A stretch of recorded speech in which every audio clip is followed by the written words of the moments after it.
Hello, good evening. Hola, boa noite from Portugal. Munson here with the Good Morning Portugal Wine Club. And I'm delighted to say I have a very special guest with me this evening. It's Chris Price. So let's bring him straight onto the screen and find out a little bit more about Chris. Chris, thank you so much for being here this evening. How are you? Lovely to be with you. It's my first time here. All the systems function. Amazing. StreamYard. Steady on. Steady on. You were doing well so far, aren't we? And you're joining us from Portugal. You're at home this evening? From Portugal, not so very far from you, about 25 kilometers. Not very far from the wine we're going to taste tonight, about 10 kilometers from them, or 12. Yes. Yeah. Well, I'm a real amateur. I feel like a complete amateur in your company. And I'm so glad you're here to educate us because I wonder if we could do an introduction to you and your illustrious Portuguese winemaking career here. When did you come to Portugal and when did you start making wine here yourself? Well, we bought a house in 93, but it was a ruin, so it took a long time to repair. And we actually started to live here in 2005, but we'd already planted a field, our first vineyard, which is going to make wine this year. We planted in 2000. So in 2005, we had our first wine, and in 2006, we had our first commercial wine. And the brand in question, or the brand it came to be, Chris? The brand is Cortem, or Cortain, as they say, Cortain, using the nose with an accent. It's the name of the village. And actually, it was rather difficult to register because there was a company in the south of France who make explosives called Cortem, yeah? So I had to argue with them that we're not explosives, but we're a winery. So they did allow us to have that brand for wines. Oh, that's good. That's good. I guess the closest you would come is if you started brewing Espumante and having a few of those fizzy bottles going off in the cellar. We've got some other people joining us, Chris. If I can bring onto the screen the Austins as well. I think you know some of the folks from the Austin clan who you'll see on the screen. Good evening all. There, let me have a look. Have a look. Oh, yes, look at them all. Yeah, lovely. Good evening. Thank you, Austin clan. Well, Chris, thank you for that introduction to Cortain. The wine tonight is this Nogueira, Villa Nogueira, and we have advertised the Harvest Branco 2016 Vinti. What would that be? 2016. Okay, that would be the advertised wine. But you and I have got 2017. What have the Austins got there? Which one did you manage to find? I got my glasses and I'll have to take it in a minute. It's 2016. 16. So you got the actual one. Okay, so yeah. We got the real McCoy. How does this work then, Chris? If you could educate us, novices and those people watching who don't know anything about Portuguese wine, or maybe very little about wine altogether, what might be the difference to look out for in a wine that's come from the same vineyard, presumably similar or the same grape, but a year in difference? Might there be a big distinction between the 2 years? I don't think there shouldn't be a big difference. It's the same blend. Yes. So it has the same name. Yes. Of course, there's a difference in the weather and things like that, but I imagine it's similar. Yeah. Okay. I imagine it should be similar because, well, market-wise, everyone wants it to be the same next year as it was last year. Yeah, you can do that with Coca-Cola, but with wine, it's a bit more difficult. But I think it should be roughly the same. And that's the aspiration of the winemaker, to create something recognizable and then rinse and repeat year after year. Yeah, up to a point. Yeah, I mean, I think the people who make a lot of bottles of one wine, they try to make it exactly the same, you know. Yes. But you cannot. You can do it with if you have a guy in a white coat tweaking it, but a proper Kinterwood, it will never be the same, and it'll never be quite the same as last year. But it's the same blend, and it's the same type of enjoyment with a little twist, a different twist for the different year, I think, the different vintage. Well, it looks like the Austins are ready. Ben, well done, the sommelier over there with the Austins clan. We've got a 1-minute video to give the introduction to Romana Vini, which is the, I suppose, the trading name or the resort. It's a wine resort as well. So let's have a minute of finding out a little bit more about the wine, and let's get straight into the tasting after. I've opened my bottle. Let's take a look at the ground, the terroir, where it was actually created.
So that's where it's from, Casa Romana Vini. It's quite hard to make a wine video, isn't it? A lot of the same themes. It's hard to make an original wine production video. So let's pour it. How are you tonight, the Austins? Can we hear from you one by one? Oh, well, okay, start on the right then, with Ben. All right. Linda, how are you? I'm fine, thank you. Excellent. Where's it? There's one of the four I don't know. Two of the four. It's Gary and Terence, I think you know. Yes, Gary. Terence. Good evening, Gary. Benjamin. We've met before. And Linda. This is my wife, Linda. Linda, hi. Before, Good evening. And Ben, I think you've probably met Ben as well. Ben, we know, yeah, of course. Yeah, what happened to Ginny? Where's Ginny? She wouldn't fit on the picture. Where's Ginny? Who's Ginny? Well, cheers, sold. Let's raise a glass. I think to put Ginny on, you need an anamorphic lens. Yes. Yes, to squeeze more folks. If only we got one. Isn't that using surgery? No, she's not here tonight, Chris, because she's got a bit of a problem with the hearing. She's got an ear infection. Oh no. She's not very well. Wish her to get better soon, yeah? Thank you, sir. Yes, absolutely. We'll drink to her good health. And others, Penny not joining us tonight. Penny's not well. Frank's missing and doing other things. So we'll drink to our absent friends tonight. But look at that colour. Isn't that a beautiful colour in the glass? I'm loving that. Might be the stupid thing. But I have more to say. Please, go ahead, Chris. No, everybody has something to say. Yes, but you know something about what you're about to say. We don't, I think. Well, we went there today. You know, we've never been there. We've heard about the project, and you saw the video. And I think this is a very excellent commercial wine. Yeah, I think it's an excellent wine, beautifully made. So the winemaker is quite a well-known guy called Antonio Ventura. But they only put 15% of the wine on wood, yeah? The rest is done without wood. So when you have the wood, it's not overbearing. And I think that's very nice. There's a touch of wood, but that's all, yeah? And I think this is it's an excellent wine. And what happens is, or the problem is a bit, that a quinta like this in the Douro would be very famous. And in Lisbon region, you have to work very hard to make yourself a name, you know. But I think these people are doing it very well. They've invested a lot of money. We went, but they're doing it really well. And I think we bought a lot of wine there today. I don't know when we're all going to drink it, but we have enough up to Christmas with that wine we bought. But I think they've done it very well. And this is a really good example of a nice wine made in Lisbon region, yeah. That's why I chose it. I mean, you and I are fairly close to each other geographically, Chris. Yeah. The region, the DOC is Algarve, Óbidos, Lisboa region. It is a mixture of 40% Arinto, 40% Sauvignon Blanc, and 20% Encruzado. The limestone clay soil and the sustainable biological. So it's an organic wine.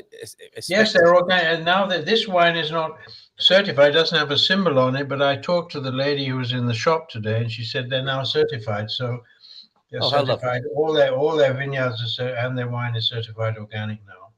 Okay, well, we have a few people joining us tonight. Andy is here. Victoria is here as well. Good evening to the Austins from Portuguese Andrew. We're drinking our Piache from the box tonight, which is much nicer than it sounds, everybody. And with a casual dinner of eggs and tomatoes. Very good. Neil Perkins. Good evening, wine lovers. Hello from Sheffield. And Mark, quite excited by you talking about a touch of wood, I think, earlier on there, Chris. And Andrew, excited to see Victoria as well. So let's taste it, shall we? I think you had a bit of a head start, Chris. Bit of what? You had a bit of a head start earlier on. I better shut up now. No, not at all. I meant you started drinking a little bit earlier on this evening, didn't you? Yeah, well, yes, I couldn't wait. I actually turned the thing on at 8:30, and I was drumming my fingers on my thing. I wasn't so cool. I was waiting for you to turn up, but you turned up on the dot, yeah? Yes, I At did. 9. Okay. I'm loving this. I tried it before, and I like it. It's a lovely wine. It's light and crispy, and it is the syrupiness that sometimes associated with whites. Is that the thing that you get if it's in wood for too long? Is that what you were describing, that phenomenon where it tastes a bit syrupy and not as light and crisp as this if it's been in the wood?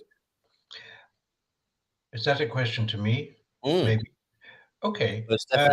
I think the problem is with wood, if it's too much, it is a strong taste, and it's a very monotonous taste, really, compared with the taste that a grape can give, from floral to all these other different things, yeah?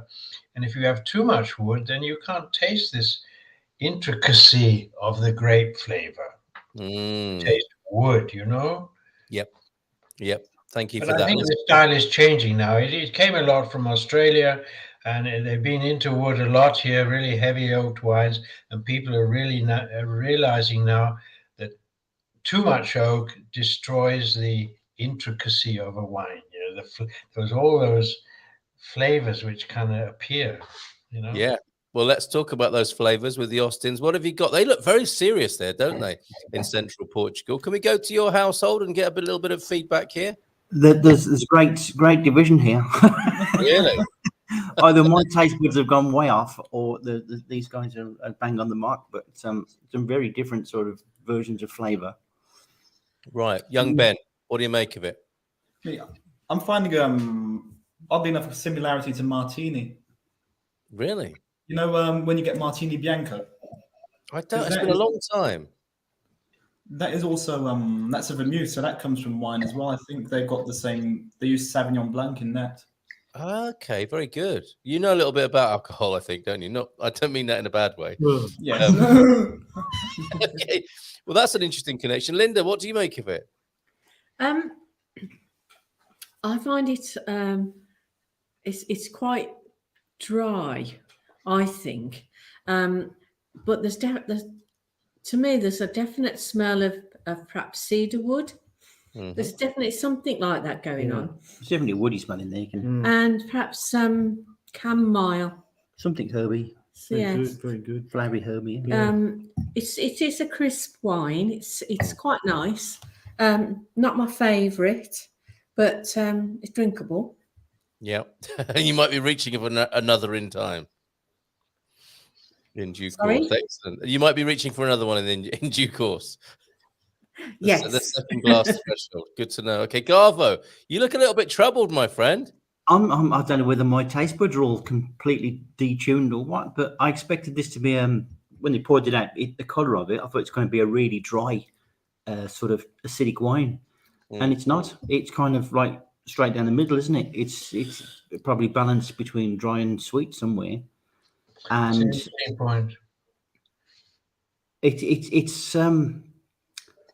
I don't know. I can't place it. It's got it has got obviously the fruit in there. It's the wood, but I'm picking up a sweetness there. I can't figure out what it is. But this is the complexity that Chris is talking about, isn't it? Which has been allowed to occur, and I think it's a great bit of winemaking. It's not cheap. This one, is it? It's not the usual It's not it's not in the bin that we often go to. This is retailing in Portugal for around 9, 10, 11 euros for the bottle. Terence, what do you make of it? Well, I like the color. The color is spectacular. It's a beautiful. You couldn't call it amber. It's another color other than amber, and it looks great. And I went to a fair amount of trouble to get this, because I went down to your local Intermarché and asked the guy. Yeah. And I had to get it from where you were getting it from. I mean, it was important. And I asked the guy there, because I couldn't see it on the shelves, and in my best Portuguese, Nogueira, tem Nogueira aqui?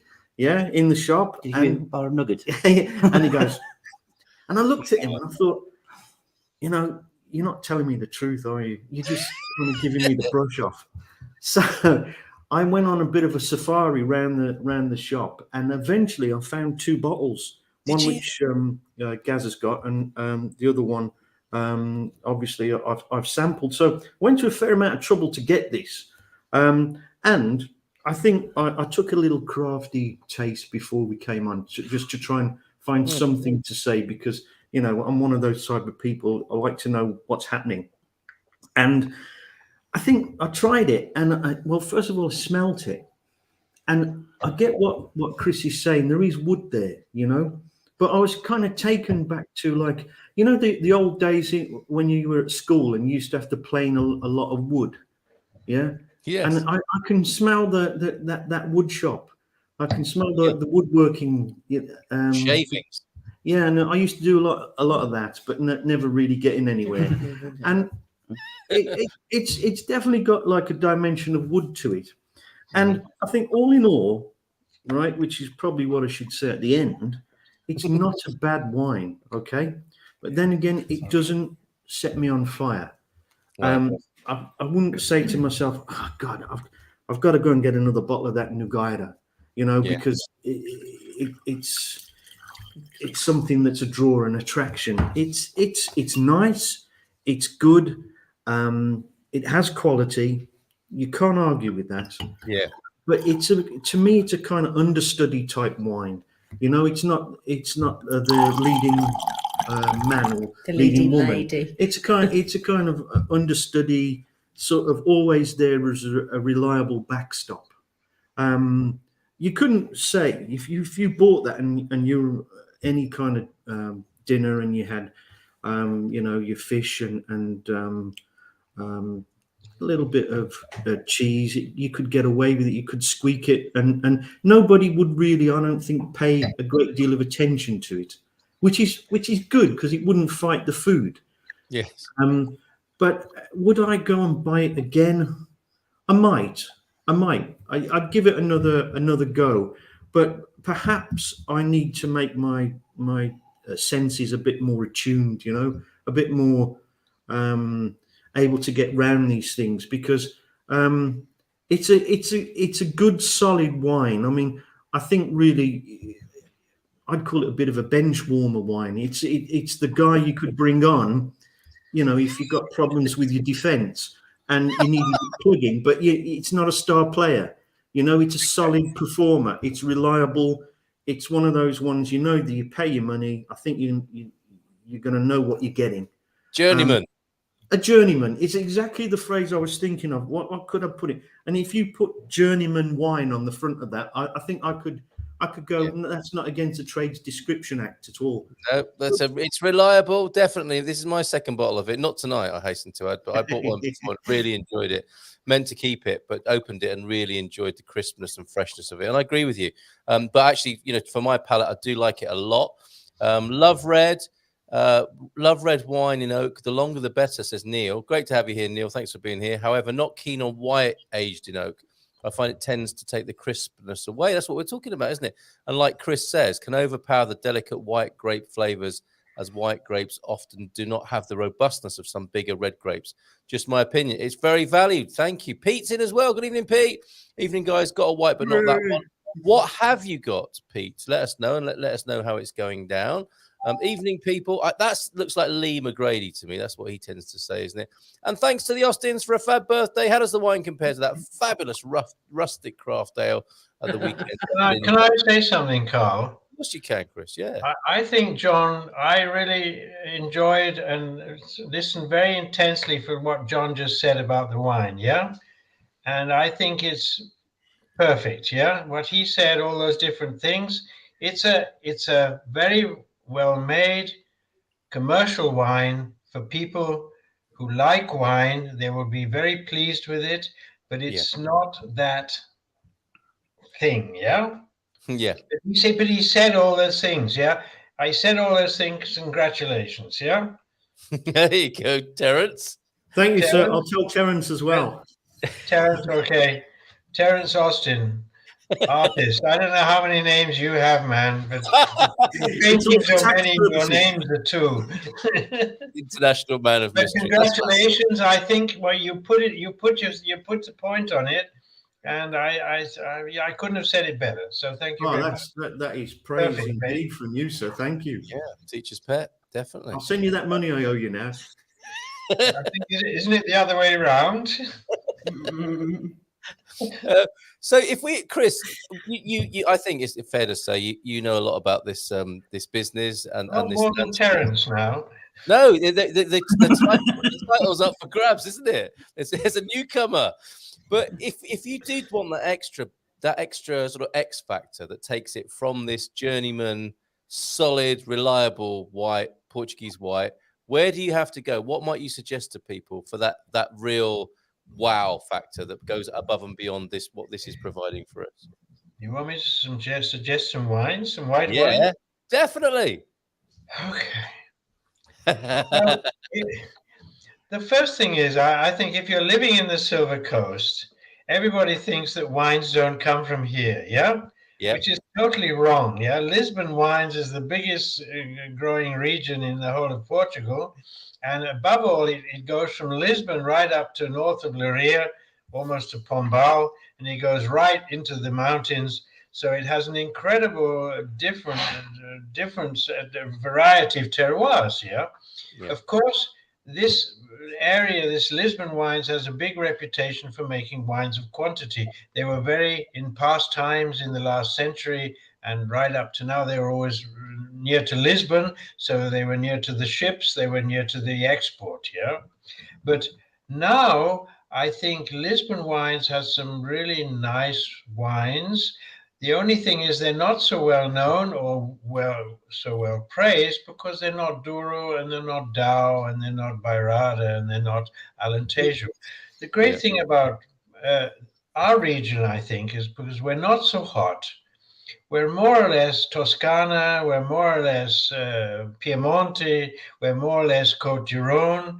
We're not really hot climate like the Alentejo, and we're not really a hot climate and dry like the Douro. So if I'm going to suggest anything, I'm going to keep to our region here, because the other good thing about it is you don't have to go very far. You might find it in the shops, and if you don't, you'll find it in the place it's made. Yeah. So what can I say? Yeah. From this region, I mean, we've established this as a great benchmark, haven't we? And isn't it lovely? We've got this on our doorstep. It's well made. It performs well. It's organic too, which is fantastic, and it's local. What is going to go the extra though, above and beyond this, for a Lisbon white? A Lisbon white. Well, guess what? I'm only going to say what we buy and drink. Yeah. Go on. Yeah, absolutely. So there is a quinta not far from Alcobaça. Yeah. Called Quinta dos Capuchos. Yeah. Capuchos is sort of monk. Yeah. And they have a Chardonnay, which is really second to none, and it costs about €5. Really? So Chardonnay, Quinta dos Capuchos, I really recommend that because we drink it. Yeah. Yeah. Well, that sounds very good value and a great recommendation. The other wine, which is really it's the other wine which I like very much from Capuchos, is their rosé, but it has good years and bad years. Yeah. Right. it had a bad year last year. I think it's better this year. Yeah. So this is a rosé from them, also extremely well priced at about €5. It's a summer wine. You put the bottle on the table, and after half an hour, it's empty. It's one of those types of wines. Yeah. So into those capuchos, they also have a red wine, which I don't know so well because I don't drink so much of it, called Memoria, which has been around for a very long time, which is also a very good red. Yeah. Also oaked, and they have cheaper whites and bag-in boxes, which are okay, but nothing. But their Chardonnay and their Rosé is really very nice. Very good. There's the link for anybody who wants it, which might be Carl Hyde, who's with us tonight as well. I couldn't find tonight's wine anywhere, sorry. And I know you tried, Carl, but I'm watching and learning. Thank you for being here. I know you like this one. You've bought it before. Pete, a fan of Alcobaça. That's where Quinta de Capuchos is. And Pete saying Alcobaça is awesome. What about Thunderbird? Wrong show, I think, possibly, Mark Bradbury, who's drinking. You have our commiserations. He's drinking Brexit wine, Chris. He is drinking Chapel. Is this Chapel Down? An English wine with pan-fried pork. This sounds good, though, doesn't it? Put pan-fried pork chop with Maris Piper potatoes with an English white. And that's going with curly kale and garlic and olive oil with the pan juices. That sounds delicious. Is that all happening now? That's happening in Sheffield, England. Amazing. Yes, good pairing. Talking of which, I mean, do you go into? Do you talk much about the pairings, Chris? Is that a thing for you, or do you just prefer to speak about the wine? My lovely lady is a very nice, good cook. Yeah. We did when we had the winery. We've sold it now. We did tastings very often, twice a week, once a week at least, and she always made these little things, yeah, to eat. I'm not very good at pairing food with wine. In Portugal, it's very big. They say wine is only to be drunk when you're eating food. I don't agree with that. Yeah. Okay. I think there are nectars which you have to drink alone in an armchair with a candle near you and nothing much else. And you enjoy the wine maybe with a little piece of cheese or bread, but nothing more. I don't think you have to eat to enjoy wine. Very interesting. Okay. Although I do have, these are my little biscuits which I'm eating as I drink the wine. Yeah, so it's like cardboard, Chris. It looks like something. They're just You dip those in. But I'm not very good at pairing meat with wine or fish with wine. Yeah, for me, either the wine is good and I can drink it alone, or if I want to drink it with food, then I'll drink it with food. This is completely different from Portugal, who they see wine as an accompaniment, primarily as an accompaniment for food. And yeah, you can drink any old stuff if you just use it that way. Yeah, but anyway. Absolutely. I was at the Pingados supermarket, and people are in basically what is a cafeteria there, and they're drinking a whole bottle of wine with their meal in there. You're right. Portuguese people love to drink wine with their food. Any opportunity. Antonio Barbosa, the legend from the north. Greetings from the Minho, from Antonio. Good evening to you. Great to have you here. And of course, that's the land of the Vinho Verde, isn't it? A legendary Vinho Verde wines of Portugal. A great concentration. Antonio Barbosa. He's a legend. He's an absolute legend. He visits us from time to time. He's a bon viveur, an Epicurean, and he likes his Portuguese food and wine. Dougie's in from Wales. Hasn't mentioned Margaret Thatcher yet, though. Some gorgeous English whites and fizz these days. Our favourite is three Coyers vineyards in Herefordshire. Lovely. My family comes from Herefordshire. Does it? Wow. My brother's family was all born and lived in Herefordshire. Amazing. On the border to Wales. That's the Marches, isn't it? The Welsh Marches. Yeah, I'm a Welshman, really. Are you? Well, I lived in Bishop's Castle in Shropshire, which is not a million miles away from there. Fantastic part of the world. Amazing. Yep. What is it you're drinking there, Pete? You did say, where have we got to with that? Can't find it, Pete. But you do say Gary and Linda pairing of vinegar with that chorizo and real ale was really different. Sounds like it. And is it true that after 50 you can wine all you want? Yes, go ahead, Antonio. Not that you're anywhere near 50, of course. And greetings from Scott. Scott Flinchbow is with us as well. Thank you for being here, Scott. Quick look at your. We're going to come back and mark this wine out of 5 as we do. But look at this. This is the landscape in which you grew your wine, Chris. Isn't that beautiful? Yeah, wow. And how long were you growing wine there? Sometimes it takes us back to how life used to be. Sorry, that's. Generally, people come to Courtime because we're small and organic, is the consensus, or someone that they know has visited and has told them that it's a phenomenal experience. They love the fact that, one, we're on top of this beautiful ridge that overlooks 2 gorgeous valleys. And then secondly, they really like that we're a small team and they get to meet everybody. People really like the authenticity of the old way of making wine. And Courtime has that feeling. Everything is by hand, and they love that they have the opportunity to come and harvest with us, and they love to see how wine is made.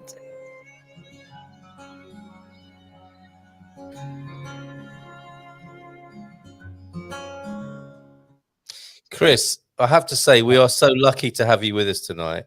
I mean, I'm lucky to have you in front of me. Well, that's really kind of you, but I'm happy. I'm sitting here enjoying it so much. But you made that happen, didn't you? In that. We did, yeah. We did. Without any previous knowledge, I think we just started, and I think we took it seriously. You know, we educated ourselves. We did everything right, and we made our mistakes. But some very good wines came out of it, which is nice. Yeah, and that carries on. You've stepped aside from the business, and you're going into a different kind of production now. Is that right? We sold the winery before COVID, which I think it was a good idea. You know, I'm 80 now, coming up 81, and I think it was a good idea to take stock of things and move on. So we have still kept one field, and we're going to harvest that. It's not going to give too much. It's going to give maybe a ton of wine, a ton of grapes. It'll be Syrah and Touriga Nacional and a bit of Jaén. We'll do our standard blends. Today, actually, we made some white wine, our first proper white wine, and not much, about 50 liters, which is 60 bottles, to experiment to see if it's going to turn out good. But we're going to experiment. I think that's the important thing. What's the point in carrying on the standard way? There's so many different ways you can make wine, or let's say not totally different, but you can change a little thing here and do a little thing there, and maybe something good comes out of it. Yeah. Fantastic. And I think that's what we want to do. And hopefully we'll have about every year when we come about maybe 5,000 bottles altogether. Yeah. Wonderful. Which will be enough to give to friends or sell to friends and see if we're doing anything good or not, you know. Very good. And I'm so looking forward to being with you, creating a wine tasting evening that we'll live stream with you. Yes, an audience with you and learning more about you and telling us more, educating us more about Portuguese wine and the history of what you've done, which I think will be a fascinating evening. And it'll move the Good Morning Portugal Wine Club, which is essentially a lockdown online phenomenon, into events that we can all gather and squeeze each other and be in each other's presence and smell each other one more time. It'd be nice. Top notes of perspiration. I think this is maybe a time to mention Terence's.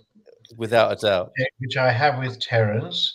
We built a thing, I call it the Roman Folie, yeah? We have a Roman bridge in the parish of Vidais, yeah? It's just a bridge in the middle of the field with a stream running under it, yeah? And today we went to this quinta, which is called Romana Vini, yeah? And it's called Romana Vini because there's a Roman bridge over the stream in the middle of the quinta, yeah? I walked over it. It's only about, I don't know how they got a cart around. It's about 2 meters wide, and it's a tiny little thing, but it's a Roman bridge. So this Roman bridge in our parish, I don't really know where it goes to or where it comes from, and I think that's quite interesting. So we were thinking about that. So I've always wanted to actually finish the place up at the top where we have a nice place where we have a view. Yeah. So we built a Roman arch and a ruin, and it's going to be a place where we can do little events in 2002 next year, which is 2023. And Terence, who's sitting there on the left, is going to do a mural and a bucolic scene in Roman style on one of the walls. Yes. In October, he promises me, yeah? So watch this space. Next year, we'll do a live show from up there, okay? Oh, yes. Yeah. Now, Chris, Terence sent me a message asking me if I would pose naked for this mural, along with Gary and a few other people. You're going to pose naked, all of you. Is it meant to be like a Roman orgy scene, or has he gone off a bit off? Well, I've got lots of law beer, yeah, which I can put on your heads. You're not against the idea, then? Okay, brilliant. That's good to know. Okay, fantastic. Well, you will not be Caesars. No. Yes, we can make an et tu brute joke at some point. Yes, et tu brute, yeah. Yes.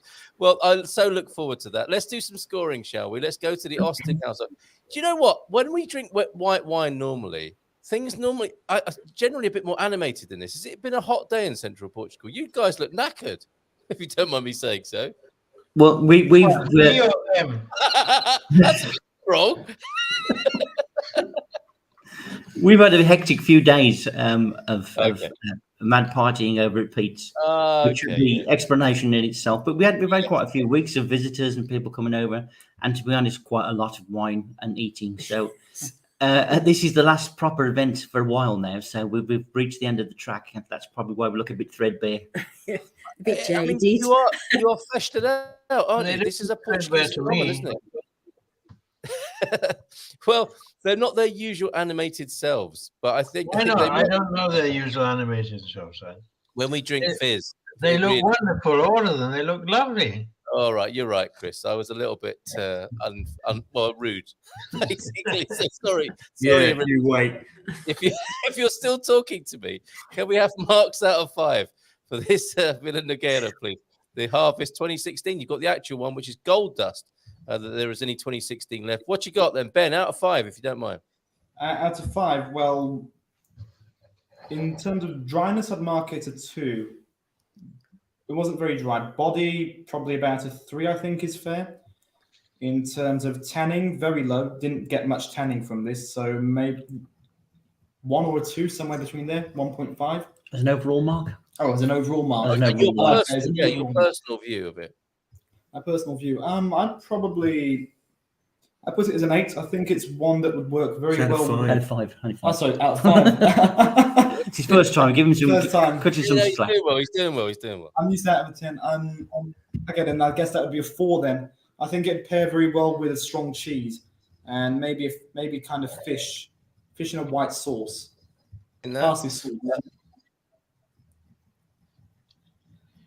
Oh, I see. So strong flavors you're going to be pairing with, because this guy can stand up to some of that. Very good, Linda.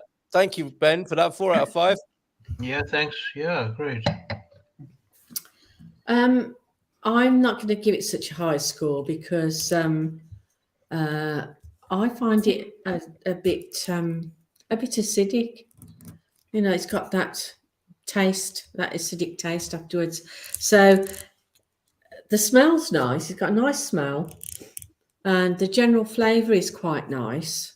But it's, I don't know, it's sort of a bit too dry for my personal taste. So I think 3.4. Well, that's fair considering. Thank you for that, Linda. Appreciate it. Second glass or not? Yeah. It is a second glass, yes. Okay. No, I'm always interested in that. Okay, Garvo.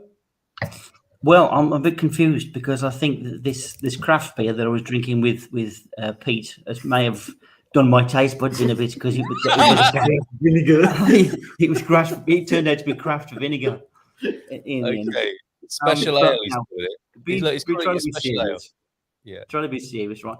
With the grapes that were in this, right? Just reading the bottle, I expected it to be a good, sharp, acidic wine. And when you first take that sip, you get that rise in taste, and then suddenly, I don't know whether it's the oak or whatever, it cuts it off, and then it sinks down to that medium mellowness and the smoothness. And it's got me caught between two places, but the more I've drunk it, the more I began to like it. I can't say that it's a really sharp wine. It potentially goes that way, but it doesn't ever get to that point where it really takes. No. So I quite like this. It's a good all-rounder. Like you could drink this on its own. It's smooth enough. It's creamy enough. We've had it with a bit of chicken. That was quite nice. So yeah, I'm gonna probably a good solid 3.5. Solid. You say all of that and then only a 3.5. No, Okay. but out of 5, I mean, 5 would be spectacular. You know, it would be the wine of your dreams. So we've learned to readjust our marking now. It's true. And this like we've been discussing, this is a middle of the road wine, and it's quite a nice, good middle of the road wine. So I think that's a fair comment. Thank you, Gary. Excellent. Right, let's go to the rising star of the wine tasting world, as approved by Chris Price. It's Terence Austin, everybody. Well, I think they've.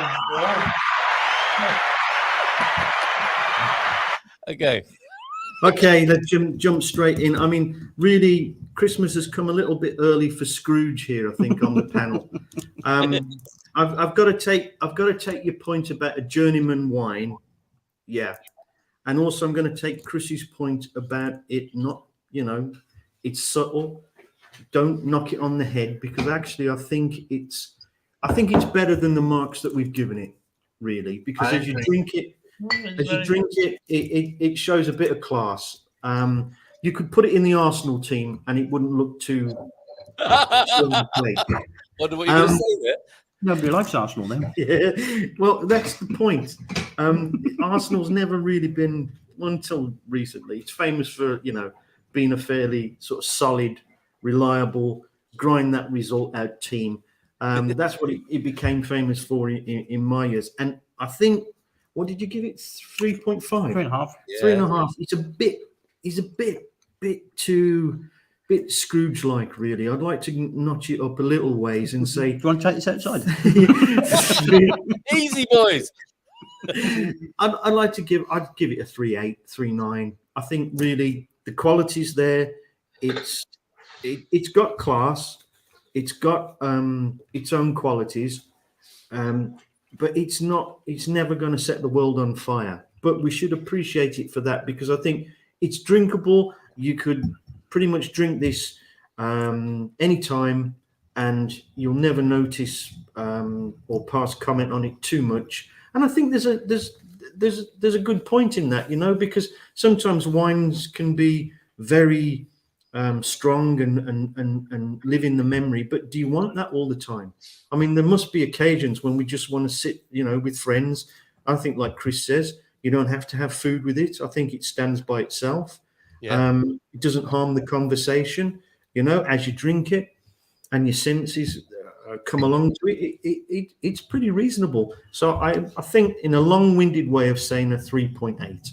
Thank you, Terence Austin. There you go. TerenceAustinArtist.com, where you can see the fullness of his Renaissance man expression.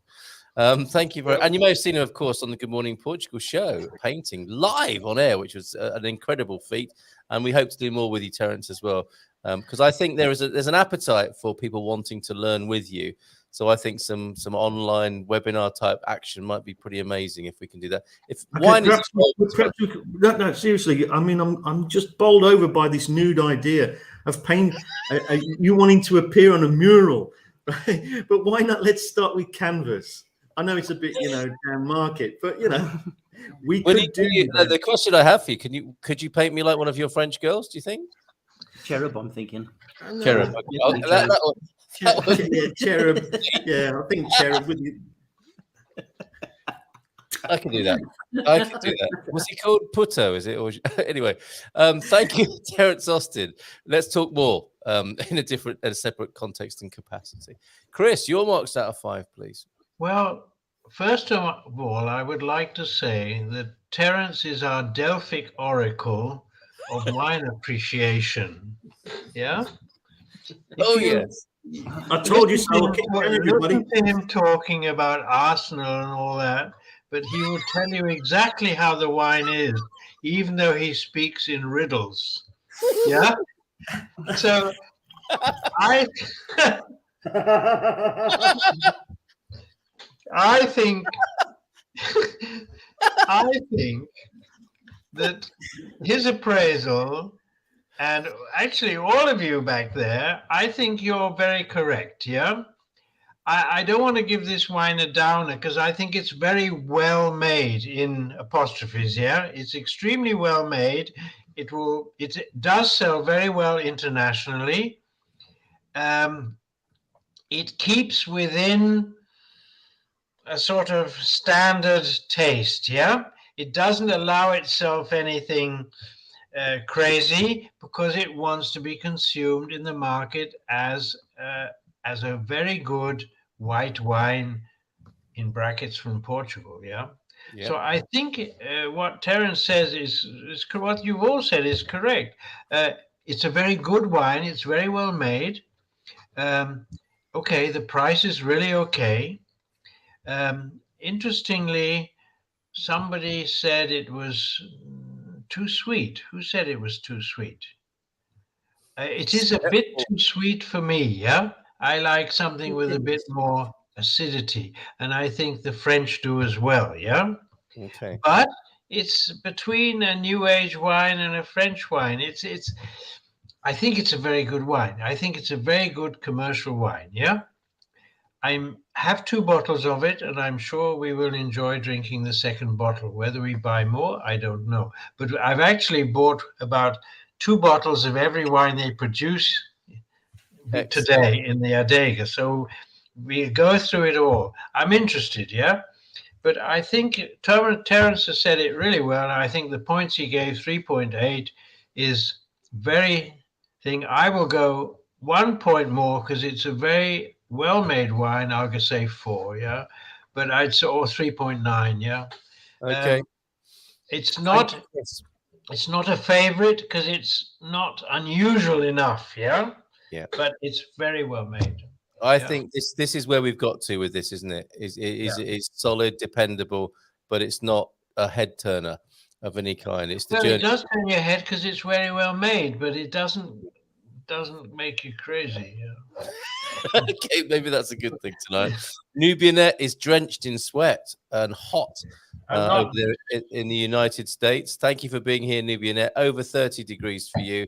Our summer has fully started in California, right? I think you are. I thought it was finished already.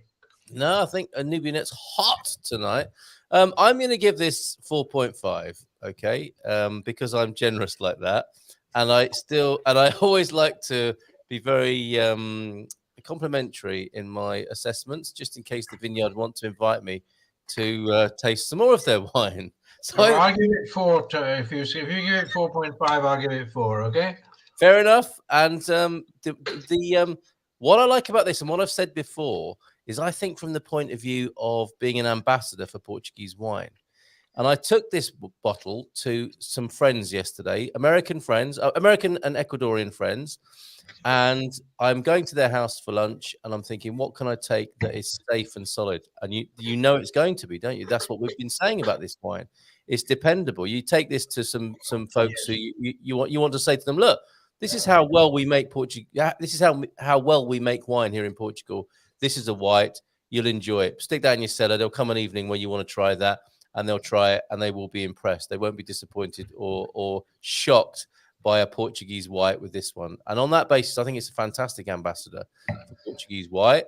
And like you said, Chris, what a great message. You know, these people live in Óbidos, and this wine is made down the road from them in the Quinta that you described. This is a local wine, biological wine. It's got so many great credentials to it as an ambassador for the Portuguese winemaking scene. And I think on that basis, it deserves a good score as well. So, yeah, perhaps a little bit over generous, but that's what I tend to do. 4.5 from me, and echoing the sentiments of its dependability and how well it represents Portuguese winemaking, I think. Yeah. So there we go. That is the Villa Nogueira 2016 and 2017. Let us show you a picture of that. I think this is going to be ranking pretty highly in our selections. This is the 52nd wine we've tasted. And I mean, what would you say, Garvo and Linda? You've been here from the start. Would you put it in, mid to upper range of those 52 wines we've tasted? Oh, it's definitely one of the better ones. There's no question about that. I mean, you can tell that there's no rough edges on this. That's what I'm getting. It's a very smooth and drinkable wine, and it's deservedly sort of mid to upper table, in my opinion. Great stuff. I don't agree entirely with that, because I still reckon it's a bit acidic. It's nice enough, but for me, I wouldn't go and buy it again. That's a personal choice. Yeah, but you're not really a white drinker, are you, as such? But no, but a lot of the white wines that I have tried in Portugal, I've grown to like very much. Yeah. But this one, I don't think that I would grow to like it. Okay, that's fine. Fair enough. It's a bit like you with your rosés, isn't it, Gary? I think it was Portugal rosés that switched you onto the world of rosé. And what a lovely recommendation from Chris there to go to Alcobaça and get a Capuccios rosé there. That's I will try that, Chris. Thank you for that, because I do like a nice rosé. Yeah. Chris, as a matter of interest, when you popped into Romana Vini and the producers of this wine, did you mention that you were neighbours and that you grew wine down the road, or did you keep that secret? Yeah. Actually, we had met several times, or not the lady who was in the shop, but we hadn't met, but maybe we had. But we used to go to several trade fairs in Lisbon and things. So we had met Romana Vini, and I tried their wines on their stand and liked them very much. So they do know about us. So of course, we've sold the winery now, so we're not Cortem anymore. But they did know about us, and I think it's quite an interesting project. I wish I could know more about it. If you go there, it's quite a lot of buildings. It was an old quinta, which was a complete ruin. I think all the roofs were down and everything. It was bought by a woman, and I don't know the details. Her first name is Isabel, and she's a professor or a teacher in Lisbon, and really? She teaches apparently Roman history, Anyway. I think they had some European money, but they rebuilt the whole thing, and it's quite big, And they have a Loggiamento Locale, and the Roman bridge is there as well. And yes, it's a big project, but I think they're doing it very well, She told me in the shop that they oak all the wines, but only 15% of the volume. So if they only put 15% in the oak, and then they mix it up with the non-oak part. Which, okay, that's a standard thing to do. It's okay. I think they're doing very well. I think they're making very commercially successful wines. And I think they're having quite a lot of success in supermarkets and in export, I think it would be probably good for them to experiment a little more. I mean, Cortem was just a big experiment from day one, It was only an experiment, but some good things came out of it, For sure. And we will hear all about those when we do our evening with Chris Price, and we talk about the history and the whole journey of talk about things and what can be. And we'll have a great evening. We will do this in a live, real bar environment. And a little bit of food, I suspect, a little bit of music, and we'll have a fantastic evening. Chris, really appreciate you being here this evening. No, I look at you all. I've got all three of you in front of me. That's lovely. It's pity we can't go on until, or can we go on until the screen is filled? Do you know what? We're going to have a little bit of a lock-in afterwards, but we'll say goodbye to everybody who's joined us tonight. Thank you so much for tuning in. Austin, did you want about that Welsh wines, Yes, we'll talk. Well, actually, Dougie might want to jump on and talk to us about Welsh wines. Austin's, any word from you in Central Portugal? Yes, Garvo. I'll just have you put the link out for anybody else to jump on if they want to? Oh, that's a great idea, isn't it? So if you want to come to the lock-in, you will need this link that I'm going to put onto the screen now in the chat, and you're very welcome to have a drink with us after the show, which is one of our lovely traditions. So don't go anywhere, Chris. Stay where you are, and anyone who wants to join us in the lock-in after the show will need to click on that link there. Thanks, Pete, for joining us. Thanks, Andrew. Victoria was here earlier on. Antonio, Douglas, Dougie might want to join us. Who says 3 quires vineyards, reminding me so much of some Portuguese quintas, posh wine shops, and a restaurant featuring local ingredients in their recipes. That's beautiful, isn't it? And this is happening the whole world over, including at the lovely quinta we featured tonight. And of course, the Courtain culture is much the same as well. A couple of glasses there. Cheers from Nubianet. Thank you, Nubianet, for joining us. Really appreciate it. And Pete says to you, sounds like a day for muscatel with plenty of ice. Nubianet, that's Pete's recommendation. So thank you very much, everybody. We'll be back in a month's time on the first Monday of the month. And we wonder if Frank is going to be making the selection. He didn't get back to me on that. He had a late entry, I think he said. Was that the expression he used? He does that a lot, so I'm told. What, has a late entry? Yeah. Yeah, especially after a few pints, I suspect. And so, Frank, it'd be lovely to hear from you and your recommendation, because I imagine we'll have a few more of the wine ninjas, the GMP wine ninjas, on the screen for the October tasting. Thanks, everybody. Bye for now. Have a great evening. Enjoy the rest of your evening and the rest of your bottle. Cheers, bye.